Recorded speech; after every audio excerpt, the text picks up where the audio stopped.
Que fait l'Europe dans notre région? Nous sommes avec Cécile Pacary. Bonjour.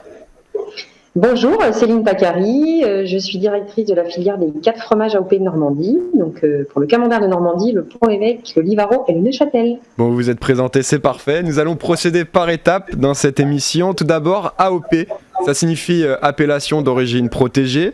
De quoi s'agit-il? Quels sont les produits qui peuvent en bénéficier et quelles sont les conditions pour avoir ce label? Alors en fait, c'est un label en fait européen, l'appellation d'origine protégée. Donc vous en avez d'autres. Vous avez aussi l'IGP, donc l'indication géographique protégée. Donc en fait, pour être en appellation d'origine protégée, donc sur les fromages, il faut que le fromage réponde à un cahier des charges de production du lait et de transformation, qu'il soit produit dans une aire géographique bien spécifique et délimitée avec des caractéristiques, je dirais, de pluviométrie, d'herbe en fonction du cahier des charges attendu, de la caractéristique, et puis un savoir-faire fromager, c'est-à-dire un savoir-faire aussi qui peut permettre de prouver qu'on a une recette qui est un savoir-faire bien spécifique attendu dans ce produit. Voilà. Alors ensemble, nous allons maintenant pouvoir passer au crible un petit peu toutes les spécialités normandes et à commencer par le camembert. D'où vient-il? Le camembert de Normandie. De Normandie, c'est important de préciser. D'où vient-il et comment est-il fabriqué? Alors sur la fabrication du camembert de Normandie, donc vous avez un camembert, un lait qui est donc un fromage qui est exclusivement en fait au lait cru, qui est moulé à la louche en 5 passes, espacées de minimum 40 minutes entre chaque.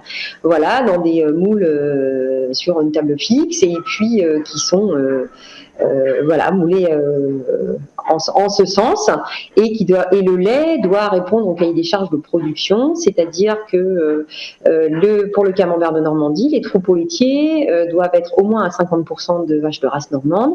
Il doit y avoir plus de 6 mois de pâturage. On a une quantité d'aliments apportés qui est limitée et surtout on a une très très forte valorisation de l'herbe et de nos belles prairies normandes. Voilà, dans la ration et aussi dans l'alimentation toute l'année. Alors, on passe à présent au Neuchâtel, c'est le fromage qui a une forme de cœur, c'est bien ça? Exactement, vous voyez, très très caractéristique. Donc on est aussi sur une croûte fleurie. Donc lui, il va être beaucoup plus produit, on va dire. Alors la zone de l'appellation Camembert de Normandie, elle est essentiellement sur l'ex-Basse Normandie. Et par contre, le Neuchâtel, on va avoir une particularité de fromage fermier, beaucoup d'opérateurs fermiers. Donc en fait, c'est issu de lait exclusivement de la ferme du producteur de lait qui le transforme. Donc on répond à un cahier des charges de production du lait, un petit peu de la même façon donc, que pour le camembert de Normandie, avec une forte présence d'herbe et aussi de race normande, donc un minimum de 60%.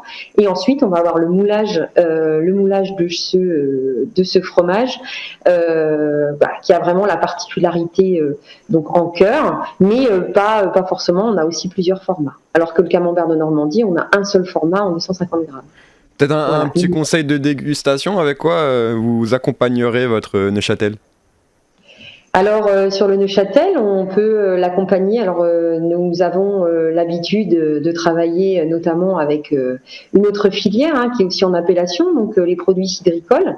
Donc vous allez avoir avec du Neuchâtel la possibilité d'associer du poiré d'Onfront, par exemple, qui peut se marier très très bien avec ce côté fraîcheur petite bulle très fruité. Alors on va passer maintenant au Livaro. Il a un goût un peu plus fort, c'est ça? Alors on est sur des croûtes, on est plus sur des croûtes lavées, donc effectivement on va pas du tout avoir la robe croûte fleurie blanche. On va avoir des fromages qui sont un petit peu plus de caractère, voilà, un petit peu plus corsé. Donc là où il a vraiment sa caractéristique, le Livaro, c'est qu'il va être vraiment caractérisé par ses lèches bien caractéristique autour du produit, donc c'est celui qu'on va appeler le colonel. Et lui, par contre, la zone d'appellation dans laquelle il est produit, donc Édune, dans sa particularité vraiment claire, c'est que vous devez avoir 100% de lait de vache issu de vaches normandes, et vous êtes vraiment plutôt dans une petite zone du Pays d'Auge en fait. Voilà, Pays d'Auge où on a vraiment ce produit très typique. Voilà. Et enfin, pour terminer notre tour de table des fromages, un mot du Pont-l'Évêque. Il a une histoire Alors assez le Pont-l'Évêque, singulière. il est carré, voilà, il a vraiment sa particularité. Lui, il est pas rond ou comme le Livaro ou en forme de cœur ou des fois rond comme le Neuchâtel. Hein. Il va vraiment avoir une forme carrée, relativement, je dirais, il va avoir une palette de goût très je dirais très aromatique parce qu'on a vraiment une diversité entre les producteurs fermiers et producteurs laitiers, les transformateurs fermiers et laitiers sur ce produit. Et on a une aire d'appellation qui va à peu près correspondre à l'aire d'appellation aussi de l'ex-Basse-Normandie. Voilà. Alors on parlait des AOP en début d'interview, on est d'accord, on ne trouvera jamais un Pont-l'Évêque fabriqué à Poitiers et un Neuchâtel fabriqué en Chine. Oui, tout à fait. Les contrefaçons de fromage, ça existe.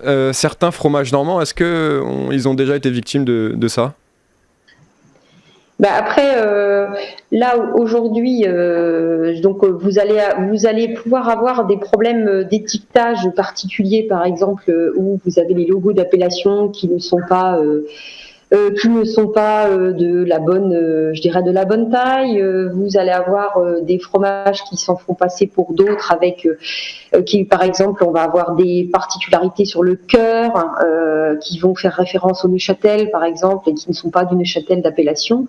Voilà, ou des choses comme ça, des noms, ou lequel, effectivement, il peut y avoir des usurpations. Oui. Alors je le disais au début de l'émission, que fait l'Europe dans notre région ? Vous, en tout cas, vous avez bénéficié de fonds européens. Vous avez reçu un peu moins de 90 000 euros du Fonds européen agricole pour le développement rural, pour assurer une campagne de promotion des fromages AOP en Normandie. Quelles ont été les étapes ? À qui est-ce que vous êtes adressé pour obtenir ces fonds ? Est-ce que vous avez répondu à un appel à projet ? Comment ça s'est passé ?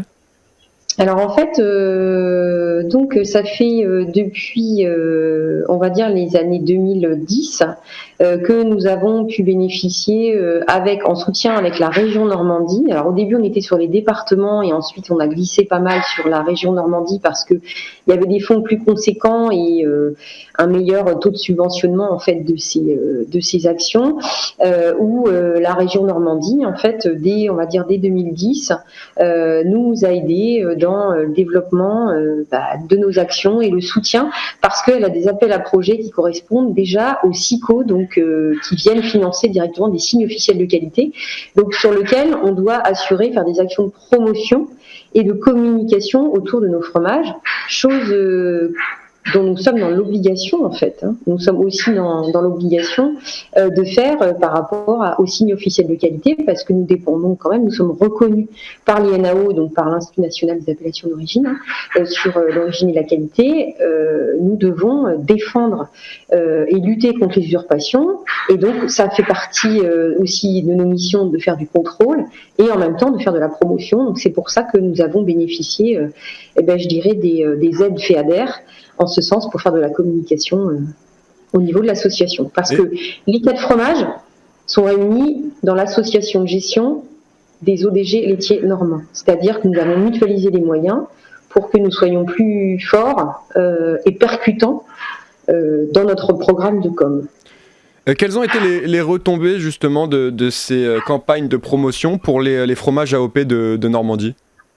Alors, on va être surtout sur de l'image et de la notoriété, parce qu'il est relativement difficile de voir qu'est-ce qu'il peut... Nous, on va travailler autour des différents fromages et du logo. On porte bien tous les fromages et on ne porte pas une marque en tant que telle. Or, si vous voulez, vous allez pouvoir avoir sur de la campagne d'affichage ou de la campagne télé certaines marques qui peuvent faire de la publicité, et on est incapable de savoir si c'est du ressort de notre communication collective, l'impact positif sur les ventes, ou c'est par rapport à une marque spécifique. Donc en fait, on va être surtout sur des actions régionales ou à portée d'envergure nationale, où on va être surtout sur de l'image je dirais, notre présence en fait sur des stands avec de la promotion et de la dégustation pour faire connaître le projet et avoir une image fortement positive et moderne de ces fromages en un centre de consommation. Merci beaucoup Cécile Pacari d'avoir été avec nous. Je rappelle que vous êtes directrice de la filière AOP Camembert de Normandie, Pont-l'Évêque, Neuchâtel, mais aussi Livaro. Pour avoir plus d'informations, vous pouvez aller sur le site internet fromage-normandie.com. Merci beaucoup.